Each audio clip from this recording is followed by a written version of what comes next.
ہندو اور مسلم 1400 سال سے تقریباً ایک ساتھ رہتے ہیں. ہمارا کوئی اختلاف نہیں. ہم نے کبھی کسی دھرم کے آدمی کو اپنا دھرم چھوڑ کر اسلام دھرم کو اپنانے کی زبردستی نہیں کی. ہم نے ملک کی آزادی کے بعد بدقسمتی سے ملک کی تقسیم کے بعد سے ہم نے اس ملک کے اندر آپس کے اختلاف کو دیکھا، یہاں تک کہ اختلاف ہوتے ہوتے حکومتیں بدلتے بدلتے حکومت بی جے پی کی آئی. ہم نے کبھی یہ آواز نہیں سنی تھی. ہم نے یہ بھی سنا کہ ان 20 کروڑ مسلمانوں کو گھر واپس کرو. یہ آواز اس سے پہلے کبھی نہیں آئی تھی. فرقہ پرست ذہنیت اتنی آزاد ہو گئی کہ وہ یہ سمجھتی ہے کہ ہم 20 کروڑ مسلمانوں کو پھر دوبارہ واپس کر کے اپنے گھر کی طرف لے جائیں گے، یعنی اس کا مطلب ہے کہ ہم ان کو ہندو بنائیں گے، اس لیے کہ ہندو ان کا گھر ہے، ان کے باپ دادا ہندو تھے.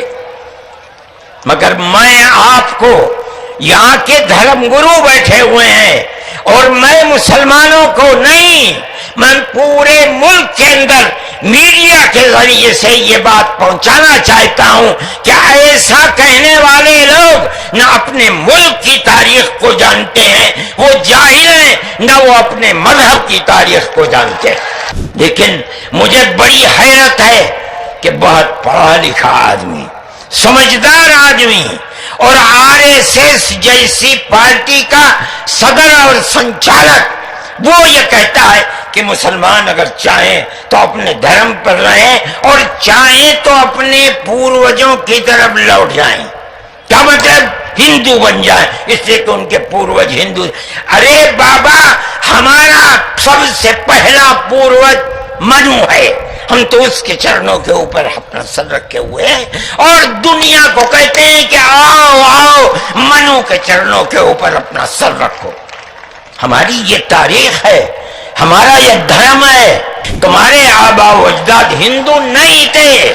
تمہارا سب سے پہلا دادا پردادا لکڑ دادا سکڑ دادا وہ منو تھا. منو ایک اللہ کی، ایک قوم کی عبادت کرنے والا تھا. اس کا مطلب ہے کہ وہ ایک قوم ایک اللہ کی عبادت کرتے تھے.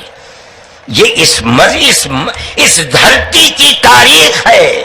نہ اس وقت شیو تھے، نہ رام تھے، نہ برہما تھے، کوئی نہیں تھا. تنہا آدم اور منو تھے.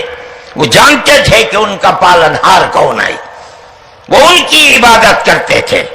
ہمارے برادران وطن نے 33 کروڑ اپنے جن کی پوجا ہوتی ہے انہیں بنا رکھا ہے دیوی دیوتا. ہم نے 360 دیوی دیوتا بنا رکھے تھے. روزانہ صبح کو اٹھ کر ہم ان کی عبادت کیا کرتے. ہم راستے سے بھٹکے ہوئے تھے، منو کے راستے سے بھٹکے ہوئے تھے. اللہ نے ایک یتیم کو پیدا کیا جس کا باپ جا چکا تھا، اس کو گود میں لیا اس کے دادا نے. 8 سال کے تھے، دادا بھی چلا گیا. دادا نے ہاتھ پکڑ کر کے اپنے بڑے بیٹے کے ہاتھ میں دیا. بکریوں کو چراتا تھا. لیکن عرب کے لوگ پڑوسیوں کے اوپر ظلم کرتے تھے. اس کا ویوہار بہت اچھا تھا.